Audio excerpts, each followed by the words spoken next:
Okay, Assalamualaikum and hi semua. So, jumpa lagi dalam chapter 9.4 Chemical Properties of Carbonyl Compound.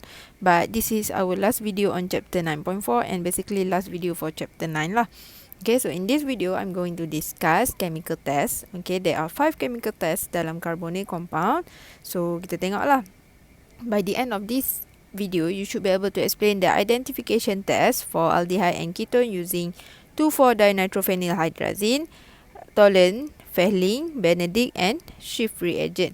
Okay, function test ni, okay, dia ada 5 test kan. Kadang-kadang function dia hampir sama, kadang-kadang lain sikit. Okay, so salah satu function dia adalah to differentiate between carbonyl and other compound. Okay, so maksudnya ada test untuk differentiate carbonyl from other compound. Maksudnya kalau kita nak differentiate aldehyde and ketone dari compound-compound yang lain. Okay, and ada juga test yang digunakan untuk differentiate aldehyde dan ketone tu. So, kiranya kita nak check yang mana aldehyde, yang mana ketone, which test yang kita kena guna. Okay, alright. So, itu je learning outcome yang kita akan cover. Okay, learning outcome yang synthesis of compound ni actually related to reaction ni je lah. Okay, so jom kita start. Okay, so identification test or also known as chemical test for aldehyde and ketone. So the first test that I'm going to discuss adalah Brady's test. Okay, I'm sure you have heard the word Brady's before sebab kita dah pernah jumpa Brady's reagent dekat chapter 9.4 juga, tapi reaction condensation. Okay, so apa function Brady's test? Brady's test, the function is to detect the presence of C double bond O dalam aldehyde dan ketone. So maksudnya kalau ada C double bond O dalam aldehyde dan ketone tu, positif lah result untuk Brady's test. Okay, so just limited to C double bond O dalam aldehyde dan ketone sahaja. So function test ni basically adalah untuk differentiate carbonyl compound from other compound. So maksudnya nak differentiate aldehyde ketone dari compound lain lah. Okay, so kita tengok dia punya equation dia. Okay, so over here I have ketone. Okay, and then this is the reagent. Okay, Brady's reagent 2,4-dinitrophenylhydrazine. Okay, hopefully kamu masih ingat this is phenyl. Okay, NH2 ni adalah hydrazine. Okay, and then this is carbon number 1, carbon 2, 3, 4. So at carbon number 2 ada nitro, at carbon number 4 ada nitro. So 2,4-dinitrophenylhydrazine, also known as Brady's reagent. Okay, so bila kita react these two, okay, kalau ada aldehyde atau ketone, dia akan ada positive result lah. Positive result means dia akan ada observation dan ada produk yang terhasil. Okay, so this is actually adalah condensation reaction. Okay, so hopefully you can still remember. Okay, dalam chapter condensation, apa yang kita buat adalah kita remove water. Okay, oxygen daripada C double bond O dan 2 hydrogen daripada Brady's reagent kita ni yang dekat end dia. Okay, and then for our product, simple je, kita just copy balik je lah apa yang kita gabungkan tadi tu. Okay, so over here dia jadi double bond and then dia bonded with N. N ni ada H. Okay, and then this N is bonded to benzene ring. Okay, so at carbon number 2 and carbon number 4 ada nitro. Okay, so if you still remember, the name untuk produk dia adalah 2,4-dinitrophenylhydrazone. Okay, so hopefully masih ingatlah hydrazone kan dia punya produk. Okay, so yang penting dia dekat sini adalah observation dia dekat sini lah. Okay, so kalau reaction tu boleh berlaku, positive reaction, so dia akan ada observation and the observation is orange precipitate is formed. So maksudnya kalau kamu ada Brady's reagent, kamu masukkan dalam ketone, kamu akan terus dapat orange precipitate and the precipitate looks like this. Okay, so sebenarnya kita ada eksperimen for this one tapi kita dah tak boleh buat kan. Okay, so inilah orange precipitate yang sepatutnya kamu dapat. Okay, and the same goes for aldehyde. Kalau kamu reactkan dia dengan Brady's reagent, sama juga you will get orange precipitate. Sebab tadi function Brady's adalah untuk bezakan aldehyde ketone daripada compound-compound lain. Okay, so sama juga over here kita akan remove water and then for product kita just combine je balik semua. Okay, double bond and then bonded with N. Okay, and sini ada H, don't forget. And then we have benzene ring. Okay, and then at carbon number 2 and carbon number 4 ada nitro. So sama juga orange precipitate. Okay, so that's all for Brady's test. Okay, so the next chemical test adalah oxidation test. Okay, so the rest of the test that I'm going to discuss adalah semua oxidation test, kecuali satu je oxidation test yang tak discuss, iaitu KMnO4H plus heat ataupun chromic acid. Tu saya tak discuss sebab that one is not considered as a chemical test. Okay, sebab it takes macam lama lah juga, kena letak dalam water bath tu baru boleh dapat hasil. So in PSPM, kalau kamu bagi jawapan KMnO4H plus heat tu ataupun chromic acid H plus heat tu sebagai chemical test, tidak diterima. Okay, please take note on that. So that's why yang diterima hanyalah inilah oxidation test yang saya ajar dalam video ni sahaja. Okay, so the first oxidation test yang kita akan tengok adalah Tollens test. So look carefully at the spelling of the Tollens. Okay, so S and then only apostrophe tu. Okay, so please make sure kamu ejaan dia betul. Okay, sebab in chemical test you have to provide the name of the test kan. So when you write down the name of the test, make sure you write it correctly lah. Okay, so Tollens test or also known as silver mirror test. Okay, so nama pun silver mirror, so ada related lah.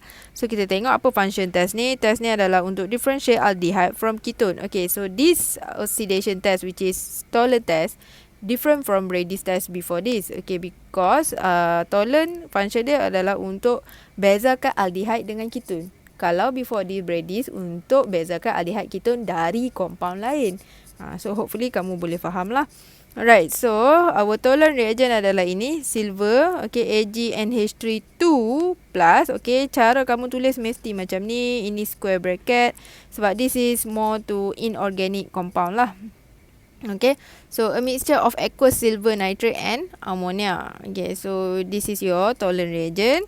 And then our product will be carboxylate ion and silver. Okay, silver metal lah ni maksudnya. Okay, so carboxylate ion. Kenapa dia hasilkan carboxylate ion? Sebab remember, this is oxidation test. So daripada aldehyde, kita akan oxidize dia jadi carboxylate ion. Dia tak jadi carboxylic acid.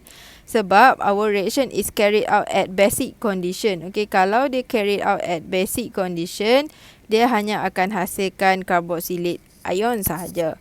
Okay, kalau carried out at acidic condition, then only dapat carboxylic acid. Okay, so itu extra information lah. Alright, so next kita tengok apa yang teroxidize. Aldehyde lah. Aldehyde is oxidized to carboxylate ion. Okay, so macam mana bentuk carboxylate ion? Carboxylate ion looks almost macam carboxylic acid, cuma carboxylic acid OH kan. So ini O minus. So inilah yang kita panggil carboxylate ion. Okay, so that aldehyde akan teroksidas jadi carboxylate ion. Lepas tu silver ion yang dalam ni, okay, silver ion dalam ni adalah Ag+. Okay, so since ini adalah oxidizing agent, so dia akan oxidize aldehyde pergi carboxylate ion. Tapi diri dia sendiri terreduce. Okay, so that's why Ag+ become Ag. Okay, so Ag ni adalah silver metal tu. Okay, so kamu boleh bayangkan lah silver metal yang shiny tu. Okay, so itu je. And then dia kata ketone will give negative results in ketone cannot be oxidized. I think ini dah banyak kali kita jumpa. Ketone memang tak boleh oxidize. Okay, recall balik kenapa ketone tak boleh oxidize. Sebab syarat untuk oxidation berlaku, this carbon C double bond O ni must have at least one hydrogen. Okay, so as you can see ketone kiri kanan dia carbon. So no hydrogen. So bila no hydrogen, that's why ketone cannot be oxidize. So maksudnya dekat sini for Tollens test, positive result hanya untuk aldehyde sahaja. Okay, ketone will give negative result. That means tak ada hasil lah, tak ada observation yang kita dapat. Okay, so kita tengok pada aldehyde reacted with our Tollens reagent. Okay, dalam basic condition. Okay, so apa produk kita? Okay, produk kita tadi kan kita kata carboxylate ion. Okay, so this structure here ada 3 carbon. So kita remainkan the number of carbon. Cuma kita tukarlah si double bond O jadi O minus. So inilah carboxylate ion. Okay, and then our side product yang penting dekat sini adalah silver metal. Okay, anak panah ke bawah sebab silver tu dah jadi metal. Okay, so that's why over here The observation is silver mirror is formed. Kita tak cakap lah silver metal. Kita cakap silver mirror is formed. Okay, kenapa dia panggil mirror? Cuba tengok gambar ni. Okay, so ini adalah observation dia. Patutnya kita buat eksperimen ni. Okay, so kalau kita buat this eksperimen, kita ambil aldehyde, letak tolerant reagent. So, kita akan dapat silver mirror macam ni. So, kiranya kalau kamu pergi letak muka kamu dekat dengan situ, then you can see your face here lah. Okay, so dia memang cantik berkilat macam ni lah. So, this is silver mirror. Kiranya dekat test tube tu, keliling test tube tu disaluti oleh silver. Okay, so dapatlah silver mirror. Okay, that is for aldehyde. Tapi kalau kita ada ketone pula, tadi kan saya cakap ketone cannot be oxidized. So, since ketone cannot be oxidized, so our observation adalah tak ada apalah, no observable change, ataupun kita boleh tulis no silver mirror is formed. Okay, dia tak boleh, oxidation tidak boleh berlaku. Okay, so this is also an aldehyde. Cuma beza antara ini dan ini adalah yang atas ni we call it as aliphatic aldehyde. Okay, so hopefully you can still recall aliphatic aldehyde, and this is what we call aromatic aldehyde. Okay, so aromatic aldehyde boleh juga reacted dengan tolerant reagent, tak ada masalah. So kita akan still dapat silver mirror kita tu. So maksudnya this structure here, ini adalah benzaldehyde. Okay, kita kena tukarlah structure C double bond O H tu jadi C double bond O minus. Okay, so sama juga. This is carboxylate ion. Okay, and then our side product sama juga, silver metal tu lah. So, silver mirror is formed. Okay, so that's all for oxidation test, specifically Tollern test. Okay, so next one adalah Fehling test. Okay, Fehling test pun adalah oxidation test juga. Okay, so ejaan Fehling, okay, kali ni F-E-H-L-I-N-G, apostrophe dulu baru S. Okay, Fehling test. Function dia adalah to differentiate aliphatic aldehyde from aromatic aldehyde and ketone. Okay, so ini lagi detail lah. Kalau tadi Tollern, dia nak differentiate aldehyde and ketone. Dia tak spesifikkan aliphatic aldehyde atau aromatic aldehyde. So, maksudnya aliphatic and aromatic aldehyde akan jadi positive result for Tollern. But for Fehling, function dia adalah untuk differentiate aliphatic aldehyde dari aromatic aldehyde dan ketone. So, maksudnya positive result hanya untuk aliphatic aldehyde sahaja. Okay, aromatic aldehyde dan ketone will give negative result. Okay, so this is Fehling reagent, Cu2+. Okay, so maybe you feel like Cu2+ je. Tak. Actually, this is Cu2+ complex with tartrate ion here. Okay, so kira Cu2+ ni dia form complex dengan tartrate. Tapi the structure is complicated. So, kita just tulis Cu2+ sahaja. Okay, and the product adalah carboxylate ions because this is still oxidation reaction. So, maksudnya aldehyde tu dioksidas jadi carboxylate ion dan jadi copper 1 oxide. Okay, so copper dia ada copper 1, ada copper 2 kan. Okay, so kalau copper 1 maksudnya copper plus dengan O2 minus. So, that's why the product adalah Cu2O. Okay. Alright, so aldehyde is oxidized to carboxylate ion. Yes. Okay, but aromatic aldehyde is not oxidized to carboxylate lah sebab dia hanya positif untuk aliphatic aldehyde. Okay, and then for this copper 2+ ion, since dia adalah oxidizing agent yang oxidize this aldehyde, so diri dia sendiri terreduce jadi Cu+. Okay, so in the form of Cu2O. Okay, so aromatic aldehyde and ketone will give negative result. So, maksudnya tak ada hasil lah. So, kita tengok the first reaction, which is aldehyde kita reacted dengan copper 2+ ion dalam basic solution. Okay, so initially this copper 2+, the color is blue. Okay, color dia biru. Tapi bila kita react, nanti kita tengok apa hasil dia. So, first kita tengok aldehyde ni jadi carboxylate ion dulu kan. So, CH3, CH2, C double bond O minus. So, ini adalah carboxylate ion. Okay, and then our side product adalah Cu2O. Okay, so Cu2O ni adalah precipitate and the color of Cu2O adalah ini, brick red precipitate. Okay, so saya catat je lah dekat sini so that kamu tahu later on yang mana yang color merah tu. Yang merah tu adalah Cu2O ni, brick red.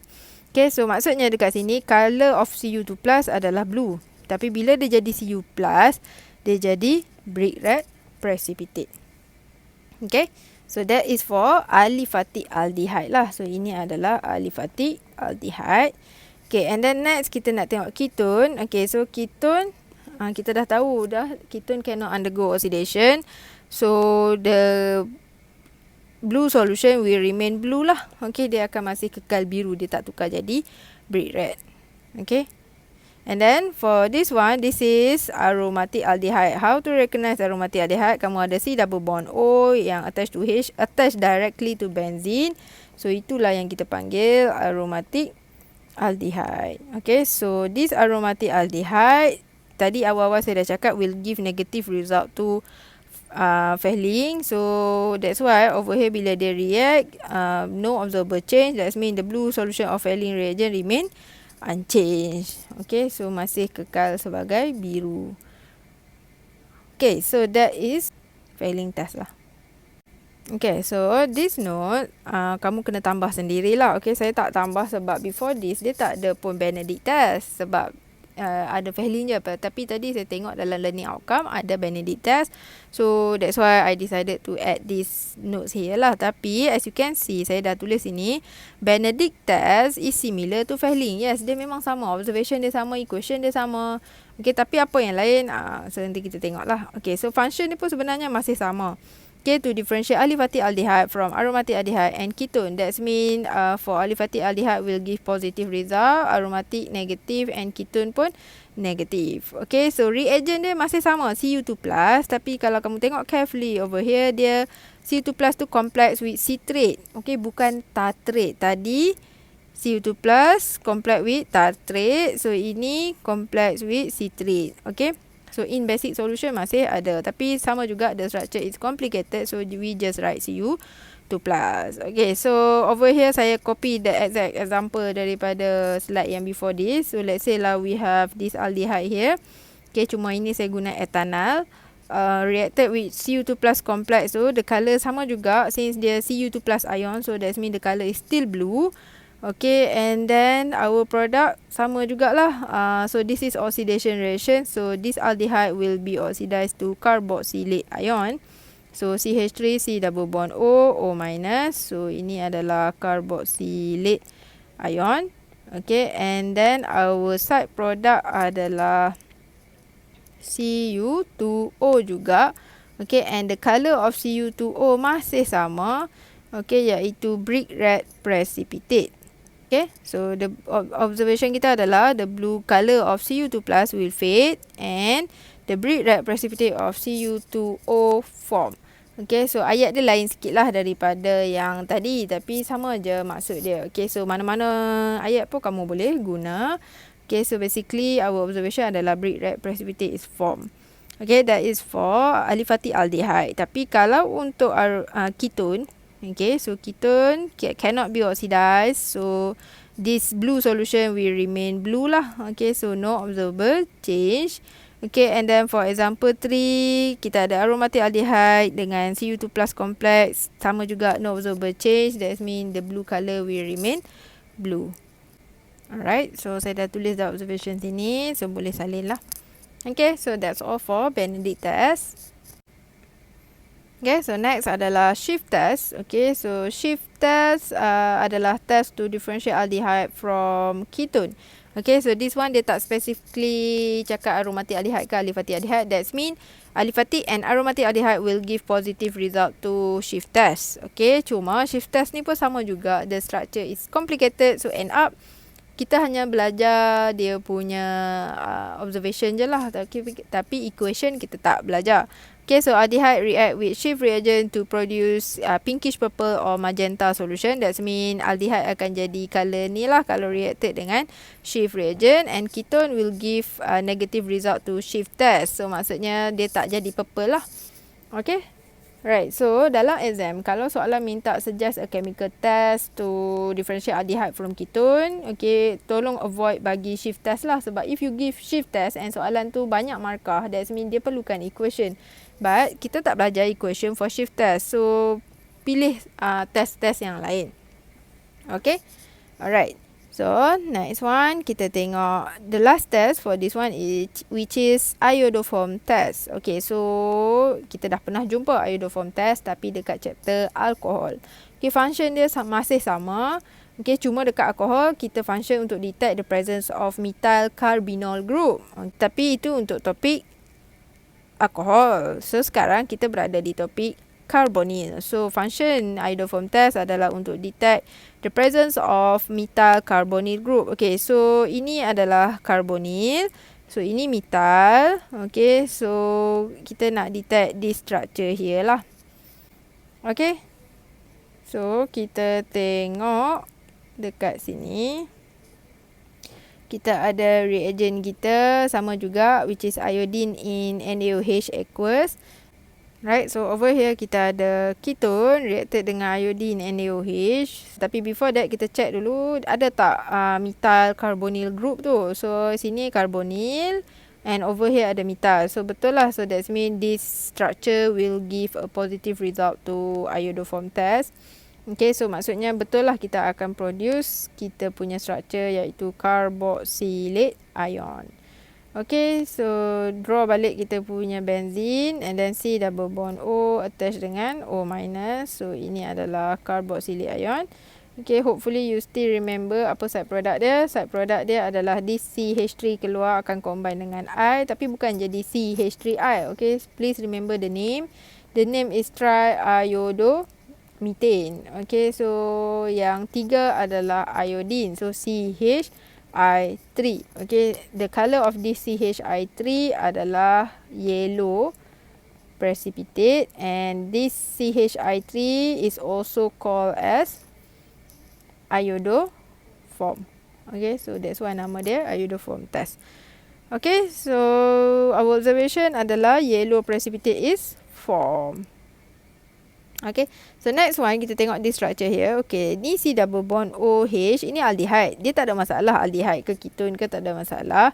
Cuma syarat untuk berlakunya iodoform test ni adalah C double bond O tu mesti ada CH3. So this one dia ada CH2, CH3. So that's why over here no observable change sebab dia tak ada methyl carbonyl group ni tak ada. Okay, so that's why negative reaction. So no yellow precipitate is formed. Okay, so that's all for iodoform test. Usually iodoform test ni dia akan bagi dalam soalan so that dia boleh suruh kamu macam guess lah what is the structure of the starting material. Okay, so kena cuba buat banyak exercise on this one.